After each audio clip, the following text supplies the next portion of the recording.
Hey, what's happening? It's your man, Big Tigger from V103, the Atlanta Hawks and the Atlanta Falcons. You need to pull up on me, Spikes in 2. We going behind the mask. You ain't going to believe what we talking about. Because these dudes, problem. Pull up on us, behind the mask. Let's go behind the mask. Welcome back to another episode of the Behind the Mask podcast. Man, listen, today is a special day. It's not too many times that we get radio personalities, TV personalities that come into the studio, Tutan. I feel you. And not only just radio and TV personalities, but one of the best in the game. One of the best in the game. So, with that being said, without further ado, let me let everybody know who we got coming to the stage. He's one of the best TV and on-air personalities in the game, stated, right? The Emmy Award-winning host of the Big Tigger Morning Show on V103 right here in the A. Also, the new PA announcer for the Atlanta Hawks. Man, he's interviewed everybody from Janet Jackson to President Barack Obama. And now we get the opportunity to interview him on the Behind the Mask podcast. We in here. So you know you got to tune in and turn up, ladies and gentlemen. Welcome the big homie to the stage, Big Tigger. In the building. I don't feel like I've ever gotten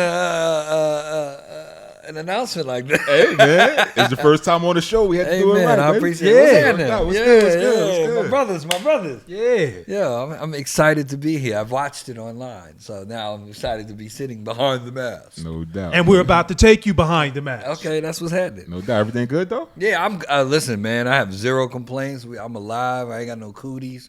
I got a couple jobs. We good over here. No doubt. Well, we're going to get right into it. This segment is brought to you by Tito's Handmade Vodka, and this segment is called This or That. We're going to ask you two different things, this or that, and you got to let us know how you feel about one or the other. Okay. So I have to pick one. you got to pick one or the other. All right. You know what I'm saying? All right. You did a lot of work in D.C. back in the days. You know what I mean? Shout out to the area. You know what I'm saying? DMV. All right. So which city has the best party scene and eye candy? D.C., Chocolate City, or Black Hollywood right here in Atlanta? Ooh. Go behind the mask. Love you, DMV, but ATL. What? So DMV has that government, professional vibe to it. DC, Maryland, Virginia. Atlanta is just what you called it, Black Hollywood. There's literally something every night. Yeah. You literally have to say, no, I'm not going. Right. I'm not going. No, because I went out last night and the night before. If the energy is similar but not the same, they're both great party towns. The eye candy is amazing in both cities, but ATL. ATL. What messes? Remember, what was it? Love or Dream back Love in the day? and Dream. Remember back in the days? What messes with that down here in the though? I think currently nothing really, but like when it was Compound, when it was Visions. Remember when I first got to Atlanta and I was doing. What was it? Was it called Vision? It was on Peachtree. It was the big spot. Rain and Vanquish. Rain and Vanquish. I'm sorry, Rain and Vanquish. Yeah. And I would host Rain every Friday, and whether we had a guest or not, it was the spot. Yeah. I remember one time, like a couple times, like Shaq came through just in the suit. We were like, Shaq, what are you doing? And then it was supposed to be Miguel's party. Miguel was hosting. But Drake and Khaled showed up, and I got everybody to perform. And then one time it was TGT, Tank Genuine, and Tyrese. And Keith Sweat pops up. Ooh. And Keith Sweat performs. And it was just, the Rain, shout out to Rain. Rain is the only thing that could compare with Love or Dream in DC. For sure. Yeah. For me. I mean, it was Compound and Velvet Room and all that before then, but I wasn't here then. I tell you what, though, bro. We indulged in all of them. Yes, we did. Not all of them, all of them. All of them. All of them. So, you well versed, bro, when it comes to everything, the culture. You well versed in sports. So, I want to know, this or that, who will win a Super Bowl first?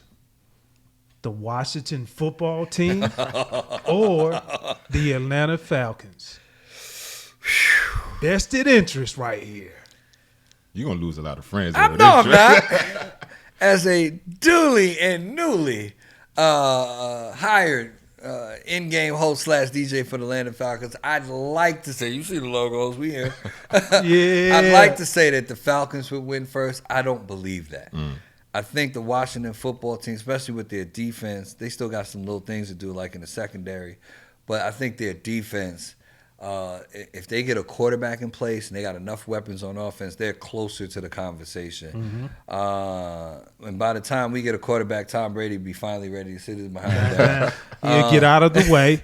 Atlanta, whether or not, I think Kyle Pitts is going to be amazing. I think he's going to be a baller.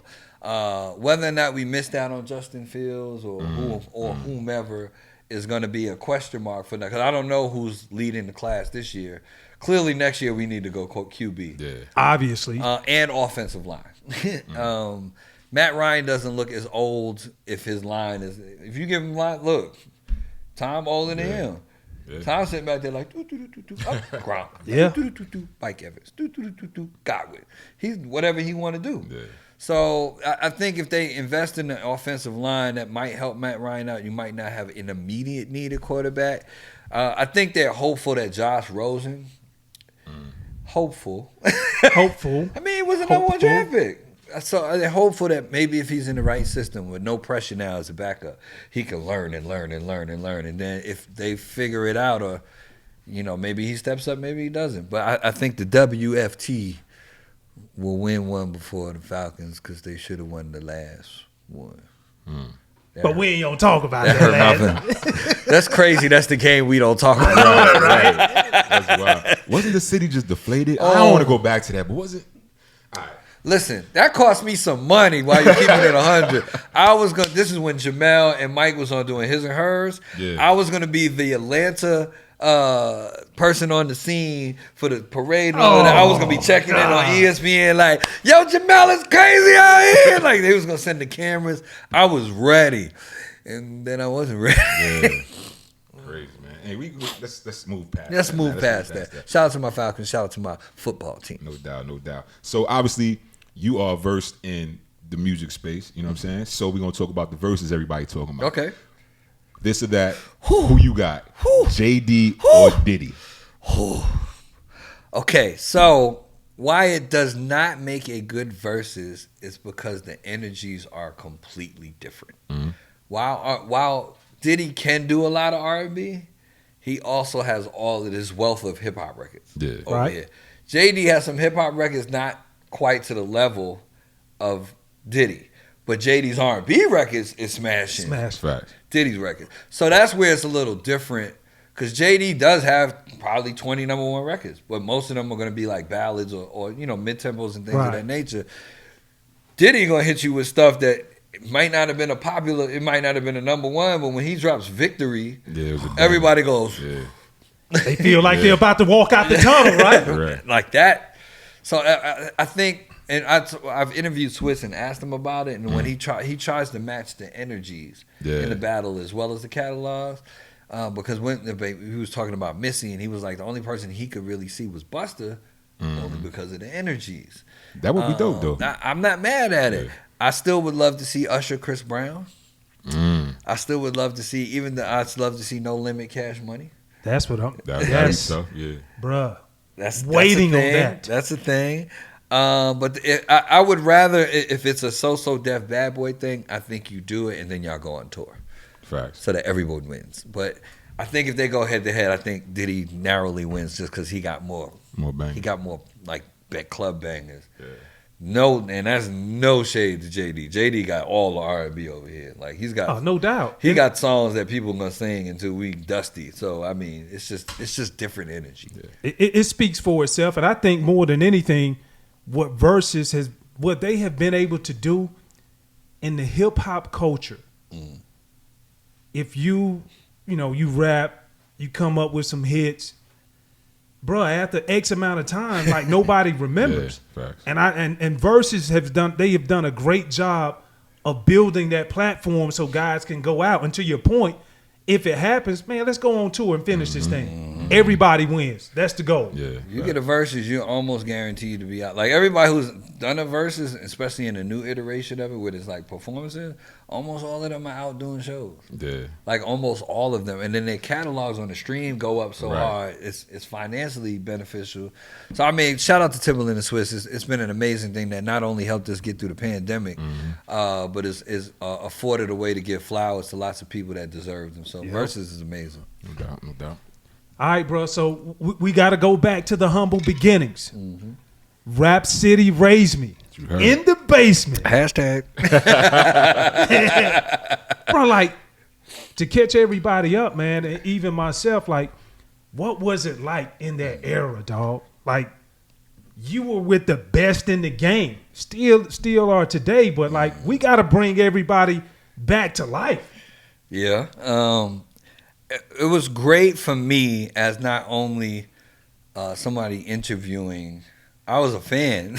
So it was some days I was really boosted about going to the booth. Like there's some people I grew up like. Jay, he was in the booth. Jay, I didn't rhyme with Jay because there was nothing I could do with Jay. I was self-aware. Jay, do it yourself. You weren't around with the whack beat. There's only like 3 or 4 people that went by themselves. Jay was one of them. I was like, go ahead, Jay. Like I was like, what am I gonna do with Jay? I'm like, nah, I'm good.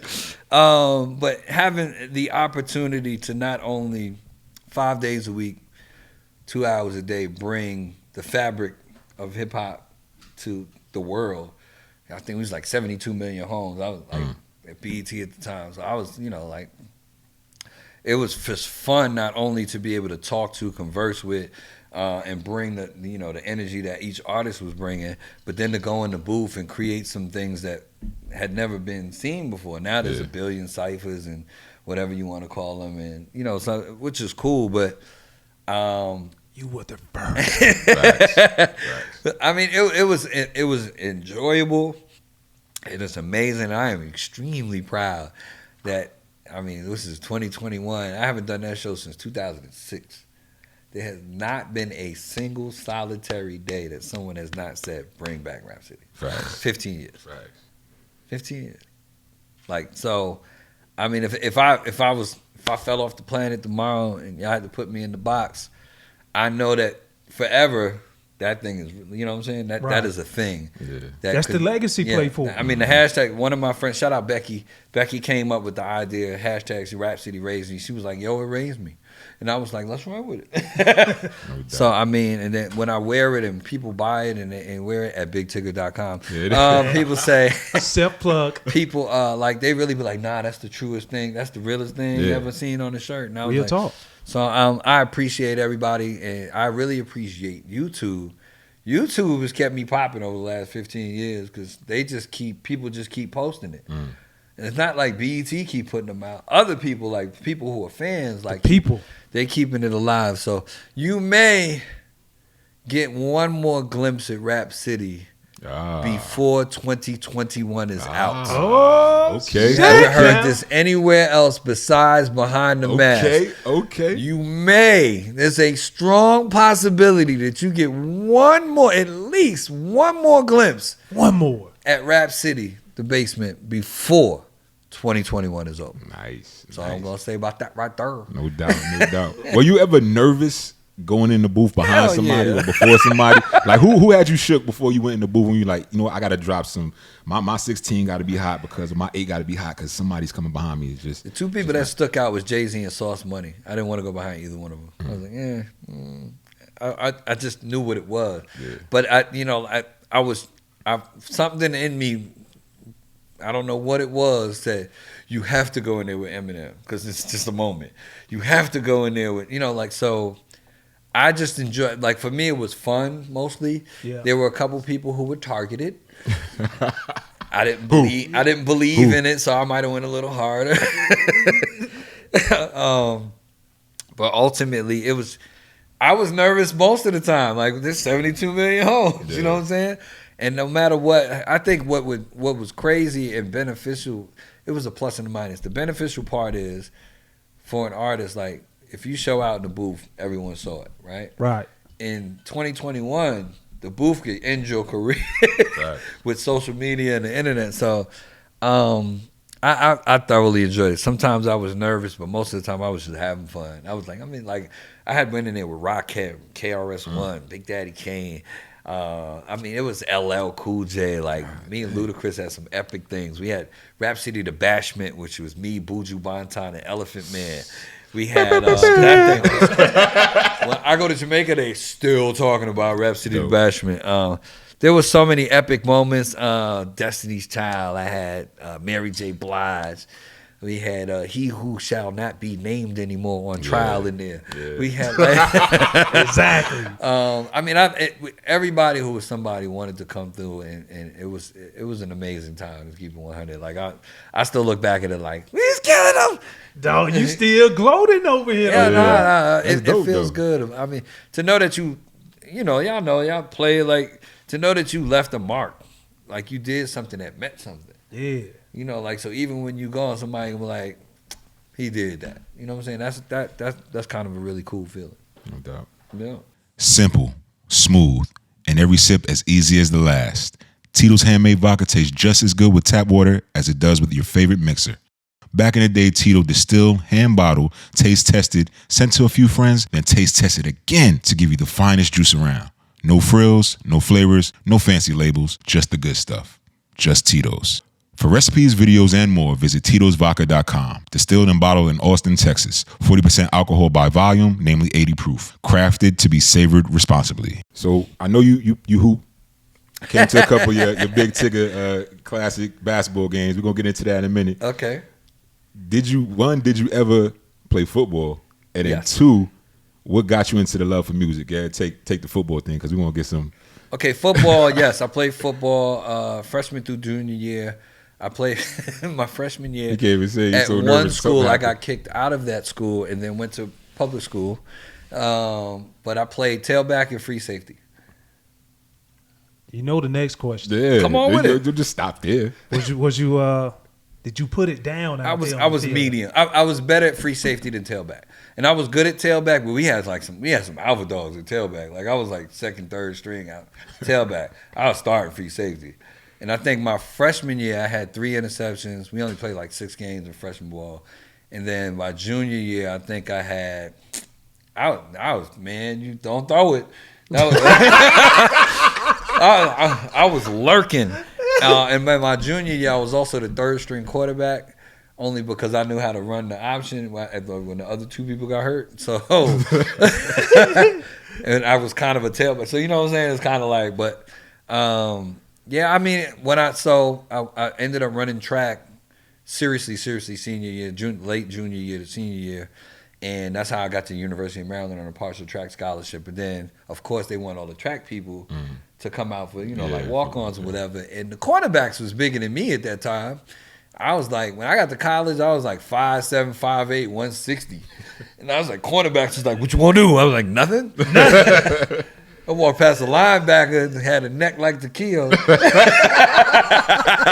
This ain't for me anymore. If it's one NFL player at the free safety position that reminds you of your game back then, who would that guy be? I'm kind of hearing Ed Reed a little bit, maybe. Just help me get some clarity. I like Ed Reed. Ed Reed, shout out to Ed Reed, because Ed Reed could be physical when he needed to, but he don't throw it. Don't throw it. Oh no, throw it. One of my favorite memories, freshman year too. I remember we was all my whole family. Go ahead, take us there. Came to the game. We was going to Six Flags after the game, right? I played on offense. Hold on. How you can go to Six Flags after a game? Because that's how my family did it. That was, at nighttime? No. Nah, they play up north. Freshman game. They play early. We don't have light now. They daytime games on Saturday. We had lights for nighttime for security purposes, not for no damn Friday night lights. We had it for security purposes. It was a Saturday morning. Yeah, it was like a 9 Saturday morning, game. bro. That's freshman ball. Anyway, so I mean, I had like a couple good runs. Man, he threw it. And I was, my whole family, I'm trying to take it to the house. Somebody got blocked or whatever happened. I stepped on his helmet and damn near fractured my ankle. I was down for like They went to Six Flags without me because I had to go to the hospital.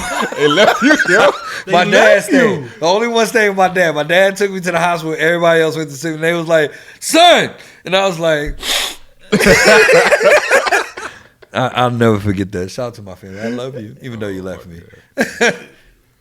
Hey, bro, like, no, that's I gotta say, we gonna make sure Ed Reed hears this though. Facts. Listen, Brett, Ed Reed, you are Alpha Dog, Hall of Famer, and I would have aspired to be you, but had I been larger. Bro, so when we look at everything what you've accomplished, the stops that you've been at, New York, DC, Atlanta, each city provides a different culture. Mm. So I like, for the people, a lot of people want that experience. They want to hear about it. So, like, which one has been the best for you throughout your entire growth period to this day? I would say born and raised in the Bronx, New York, from New York, represent New York. Yeah, it is. New York definitely gave me my foundation. Man, don't put that. Look at that tattoo. Spicy. Get a close. You did that. You did that when you was bored in college. What's this guy doing, man? From the Bronx, I mean, all that I am and my foundation came from there. My family, who I grew up with, how we grew up, things that we did. I mean, an interesting true story is in high school in 9th grade is when I first started thinking entertainment, because it was a group of us that started throwing parties for kids our age. We literally had little event spaces all over the Bronx. We had one guy who was an older guy who had the sound system. But my guy, shout out Clement Mac. Mac was a really good DJ. I was the hype man, and I also had the wire to speakers. And we would throw every week we were throwing parties. I had a flyer in my hand the majority of my high school career, every Friday. And then my father, so I started doing that. And so that's where all of this entertainment came from, because I've been kind of the dude on the microphone or the greeter for the party since high school. My father used to get mad. We have early morning games, and he was like, how you going to perform? You out doing this? And I wouldn't get home till 12. Which ain't late but for 15, and you got a game at 8, 9, yeah. That's a thing. So I mean, I would say New York had the most impact and influence on me, because that's where I grew up and everything came from. After that, DC is where I started, and I'm not sitting here talking to y'all without DC, to keep it honest. So shout out to DC, shout out to BET, shout out to WPGC. DC adopted me, a New Yorker, into the area, which was not common in those times, because they had their own vibe. So they adopted me as one of their own, and I think I not only gave back to the community that helped me be me, but I definitely took a lot and learned a lot from that community as I grew, not only as a professional but as an individual. And lastly, but certainly not least, ATL is just kind of the shine on it all. You know what I'm saying? Coming here in 2030, I've been here 8 years, which is crazy to me. Coming to Atlanta was probably the best thing that I probably should have done 3 years earlier, just because of what Atlanta is, what it represents.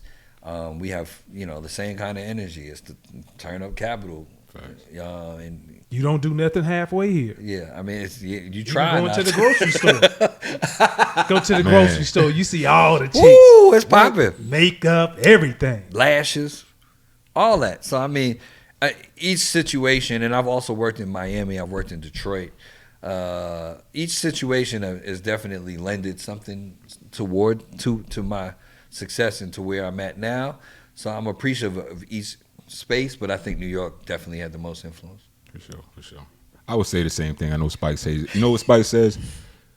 We were at a charity event, one of his charity events for his football camp one time. This man gonna say in front of all the kids, 200 kids, introducing all the players in front of 200 kids, Tutan Reyes, NFL vet from New York, might be one of the only people from New York I trust. And it was like, damn, I'm sitting there, I looked at him like, me? He don't trust nobody from New York. So. Man, they don't trust nobody from New York. Now we have two. He has so a point. I'm proud to say, like, He has a point. Hey, you know, He has a point. Okay. y'all cats be talking fast and Where you from, Spikes? from the great Pete State of GA, Sandersville, Washington County. Okay. Waco in the house, baby, one time. Wait, there's All another right. Waco? Sorry, I'm sorry. Not that bad, Waco over in Texas. Oh man! Well, super shout out one more time, Tito's Vodka, my favorite beverage. You know what it is. But I got something to ask you, brother. Mm-hmm. You remember the Nick Van Exel charity weekends in Houston? Absolutely. Stupid. That's when I first met you years ago. It's Okay. probably like Wow. 02, 03. Yo, Spice. I put it like this. Before going behind the mask a little bit, not all the way. We the parties were so dope that we would have the after party in the hotel, and everybody would be in like the lobby of the hotel, and they couldn't do nothing about it. Nope. And then Tigger had the president's suite at the penthouse. I ain't had a president's suite. I don't think that was my suite. I had the. I know whose suite it was.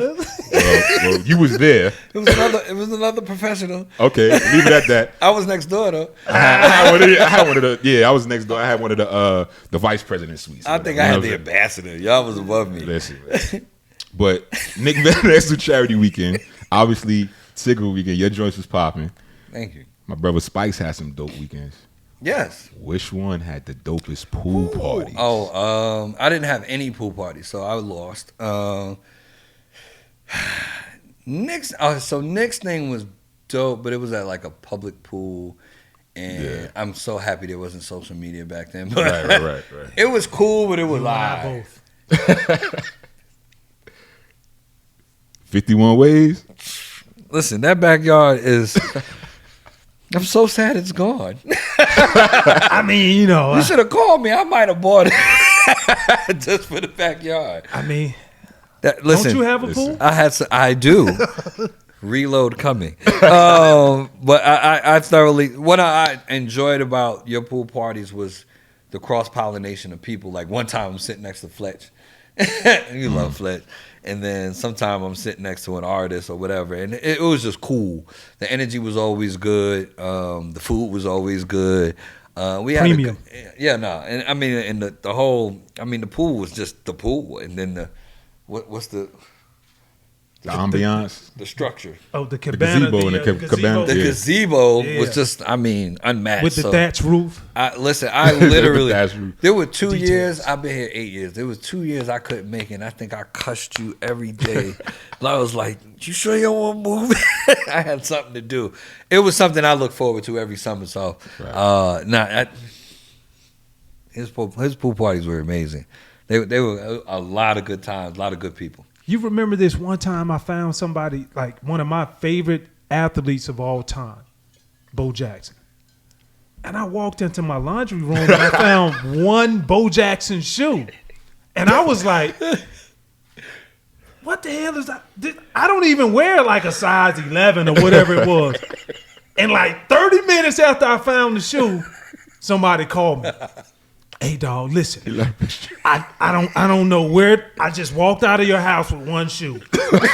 If you see it, just hold it for me. I was like, how in the hell did you leave one shoe? I know I didn't drive.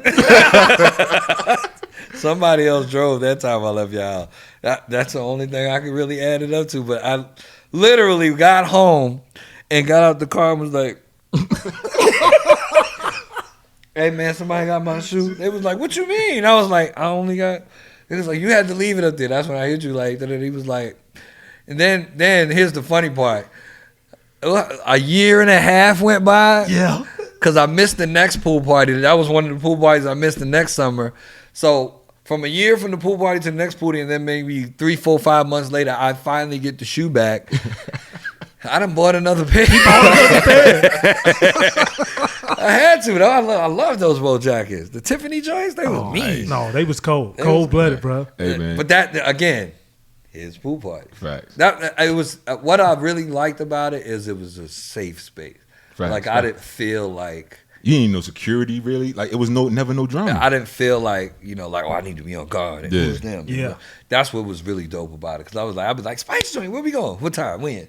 And I'd be like, what you need? Just your presence. Facts. I'm here. I'm gonna tell you the dope thing, Spikes, what you don't know. So, we would be at the crib making sure everything was straight. You know what I'm saying? Setting up early, and then Tig will pull up, and then he'd come through the basement, right? Through the basement. Mm. I'll be down there working out. Nobody do this. Nobody do this. What you working out for? Because you gotta figure, I'm an offensive lineman, you know what I'm saying? I'm 300 pounds, plus size model, but we rocking with Spikes and Carlos Emmons, Deion Grant, Pat Willis. All these dudes is yoked up, you know what I'm saying? Anthony. Black, they ready to rock. So I'm like, I'm gonna get my last minute pump on. So here come Tigger come in the basement. Yo, Two, what you doing? It's gonna be a lot of women upstairs, bro. I'm trying to get right. Tigger's like, well shit, let me get in. We be down there before the pool party working out just so we come upstairs. We yoked up. I can't believe you remember that. I walked in, he was in there like, I was like, dude. He was like, man, da-da-da-da. I was like, I'm a little small compared to y'all. Let me go get some too. Curls, bends. I was walking around like this for the rest of the pool party. All that. Talk more about it. Hilarious. Good time, definitely. Oh, man. We hope you have enjoyed it thoroughly when it comes to Big Tigger, because he had so much to say. Man, we had to put him on part 2. So, man, make sure you stay locked in, stay tuned, because we're going to come back with some more heat.